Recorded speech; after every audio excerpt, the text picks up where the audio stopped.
ட்ரிங்காக readymade back தான் use பண்ண போறேன். ஸோ அதுக்காக ஃபர்ஸ்ட் பால் காய்ச்சிக்கலாம்னு சொல்லிட்டு 575 ml மில்க் வந்து ஆட் பண்ணிருக்கேன். நல்லா காஞ்சி வந்ததுக்கப்புறம் 525 கிட்டத்தட்ட ஒரு 50 ml வந்து நல்லா காஞ்சி வந்துடும். காய்ச்சி வச்சிருக்க பால் வந்து ஆறுனதுக்கு அப்புறமா பால் அடை வந்துச்சு. ஸோ அதை நம்ம எடுத்துலாம். இல்லை கஸ்டர்ட் செய்யறப்ப அது வந்து லம்பா வரும். ஸோ இப்போ நம்ம கஸ்டர்ட் பவுடர் எடுத்து 2 பேக்கெட்டா இருக்கும். அதுல ஒன்று வந்து கேரமல் சோஸா இருக்கும், இன்னொன்று வந்துட்டு நம்ம அந்த கஸ்டர்ட் பவுடரா இருக்கும். ஸோ அந்த ரெடிமிக்ஸ் பவுடர்லேயே வந்துட்டு சுகர் இருக்கும். ஸோ நீங்க எக்ஸ்ட்ராவா ஆட் பண்ண தேவையில்லை.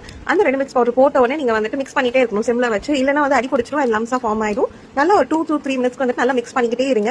ஓரளவு நல்லா எல்லாம் பவுடர் டிசால்வ் ஆனதுக்கு அப்புறமா நம்ம வந்துட்டு மோட்ல ஊத்திக்கலாம். நீங்க நல்லா டிசால்வ் ஆனதுக்கு அப்புறமா நீங்க சிம்ல வைக்க கூடாது, நீங்க ஆஃப் பண்ணிடணும். நாங்க குட்டி குட்டியா சிலிகான் மோல்ஸ் எடுத்து வச்சிருந்தோம். ஸோ அதுல தான் நாங்க ஊத்த போறோம். ஸோ கேரமல் சாஸ் கட் பண்ணிட்டு கொஞ்சம் கொஞ்சமா எல்லா மோல்லையும் நம்ம ஊத்திக்கலாம்.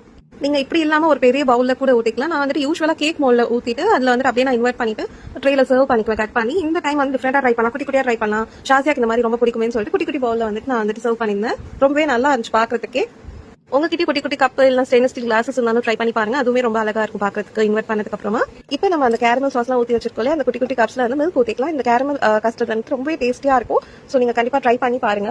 கீழே வந்துட்டு கேரமலைஸ் லேயர் மாதிரியும் மேல வந்துட்டு மில்க் ஊத்துறதுனால அது இன்வெர்ட் பண்ணோன்னே அப்படியே மேல கேரமலைஸும் கீழே வந்து மில்க். அந்த பாக்கிறதே ரொம்ப கியூட்டா இருக்கும் அந்த ஷேப்ஸ்லாம். மூல நீங்க வந்து செட் பண்றீங்கன்னா ஃப்ரிட்ஜ்ல வச்சுக்கோங்க. எனக்கு ரொம்ப டைம் கம்மியா இருக்கிறது பிளஸ் சளி பிடிச்சிருமேங்கிறதுக்காக நான் வெளியே ஹால்ல வந்துட்டு ஏசி போட்டுருந்துச்சு. ஸோ அதுல தான் வச்சு நான் செட் பண்ணினேன். ரெஃப்ரிஜரேட் பண்ணல. யூஸ்வலா ரெஃப்ரிஜரேட் பண்ணி நோம்பு நேரத்தில் சாப்பிட்டா சளி பிடிச்சது அது சரியாகிறதுக்கே 1 வீக் ஆயிடுதா, ரொம்ப கஷ்டமா இருக்கு. ஸோ நான் எதுவுமே வந்துட்டு ஃப்ரிட்ஜ்ல வைக்காம அப்படியே நான் வெளியே வச்சுதான் இதை வந்துட்டு சர்வ்